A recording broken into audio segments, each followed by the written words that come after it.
Aš neįsivaizduoju, kaip įvardinti tą žodį tėvystė, kadangi aš jo net nemačiau, kaip jisai gimė. Tai yra labai sunkus etapas, kai man reikės pradėti viską nuo nulio. Labiausiai norėčiau, kad jisai suprastų, kad aš jį labai stipriai myliu ir niekada gyvenime jo nebuvau pamiršęs ir niekada nepamiršiu ir nepaliksiu jo bėdoj. Mano tėtis buvo priklausomas nuo alkoholio ir labai stipriai. Mano akise, mano akivaizdoje buvo didelis stiprus smurtas, kadangi mama mano neturėjo priklausomybės, bet tėtis labai patrako. Viliuosi, kad aš nuvyliau savo mamą, kad negalėjau būti tas sūnus, kad negalėjau suvokti ir imtis kažkokių veiksmų, imtis darbo, imtis užsiėmimo, kad būti sąžiningam žmogui, kad imtis kažkokių tai pokyčių.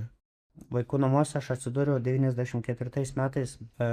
Mane paėmė tam, kad būčiau saugus nuo tos tėvų smurtavimo ir priklausomybės. To laukdavau, kada mama atvažiuos, nupirkdavo man visokių saldainių ir žaislų ir apskritai, kad būčiau linksmesnis,